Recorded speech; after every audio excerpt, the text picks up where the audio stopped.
네, 시간이 없는데 전 간단하게 얘기할 거고요. 우리 장영진 서기관님 말씀 들으니까 조금 안심이 됩니다.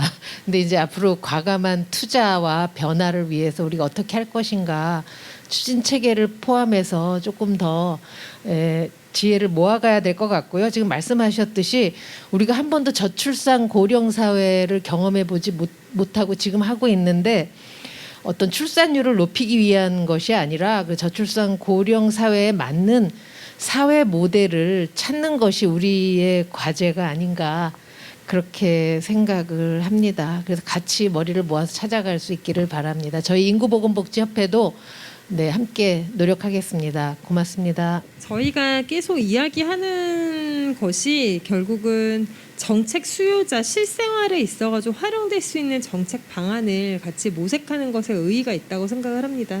그래서 실제 정책을 접하는 사람들이 체감할 수 있는 것들 많이 만들 수 있도록 중지를 모아야 할 시기라고 생각을 하고요.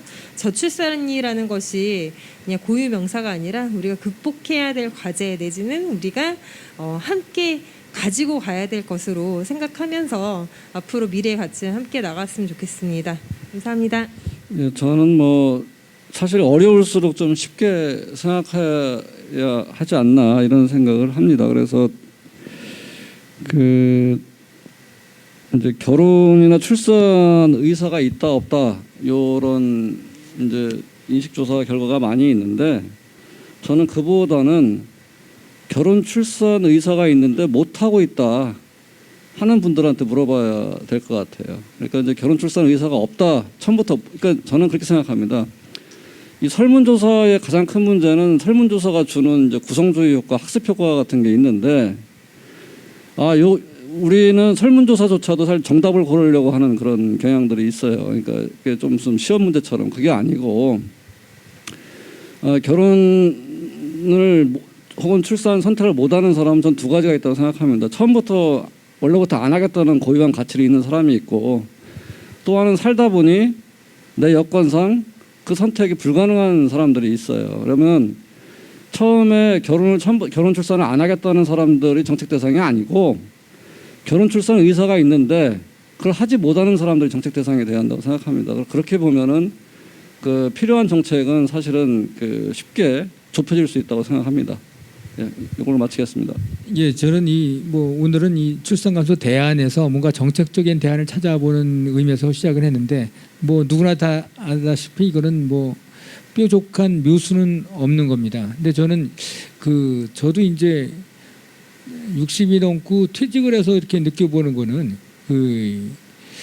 이게 저출산과 고령화는 같이 가야 되는 거 아니냐. 왜냐하면 한 가정에서도 보면 아버지와 자녀가 두 개가 다 같이 걸려져 있는 거거든요.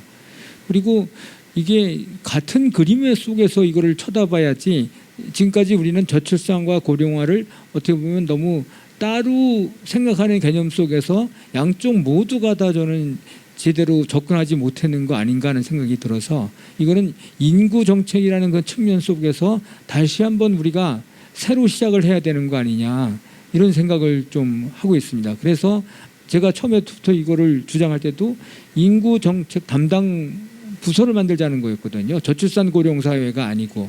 그리고 지금 우리 고령화 문제는 또 더 다른 큰 차원의 문제가 많이 있거든요.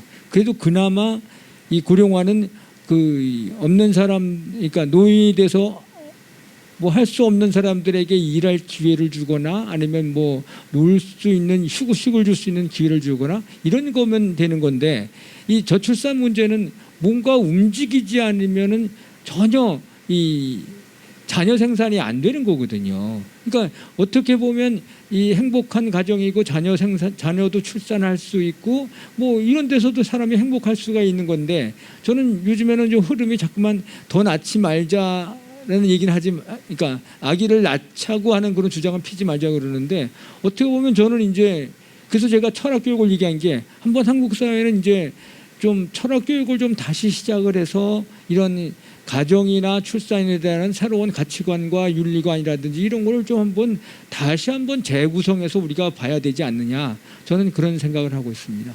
이상입니다. 공지사항을 잠시 하고 마치겠습니다. 오늘 우리 저출산 그 출생 감소 대안이 없나 했는데요. 2006년대 영국의 데이비드 콜몬이라는 학자가요. 대한민국이 2006년도에 말했습니다. 그분이 대한민국이 이런 식으로 애를 안 낳으면 300년 후에는 지구상에서 사라지는 국가가 될 거라고 경고했는데 그보다 더 심각하게 지금 애를 안 낳고 있습니다. 공지사항을 하겠습니다. 81쪽에 저희 연구에서 올 하반기 일정인데요. 10월 22일에서 24일 중장년과 청소년이 멘토링 공감 여행이 있고요. 정책 토론이 4-5분이 남아 있습니다. 9월 15일 날은 정부의 복지, 사회복지 발전을 위한 복지 플랫폼에 대한 정책 토론이 있고요. 10월 달에 아까 전에 우리 김동숙 교수님 말씀하셨는데요.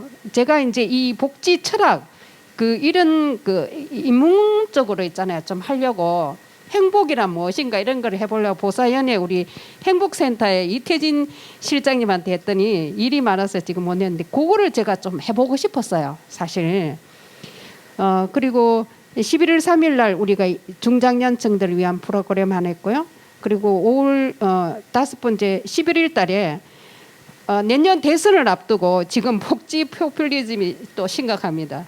어떻게 막을 것인가 이게 에 대해서 정책 토론할 거고요. 12월 달에 이 토론회를 또 하고자 합니다. 참고로 하셔서 또 함께 해주시고 저희 연구에 많은 관심을 가져주시길 바라겠습니다. 우리 연구에는 복지는 우리의 작은 사랑과 관심에서 시작되고 우리의 관심과 참여가 대한민국을 선진복지국가로 만든다는 모토하에 이런 정책 토론회나 어떤 여러 가지 활동을 하고 있습니다. 여러분들의 관심, 참여 이렇게 시청해 주시고 참여해 주시는 게 우리 대한민국의 저출산도 극복할 수 있고 대한민국을 선진복지국가로 만든다고 생각하고 있습니다.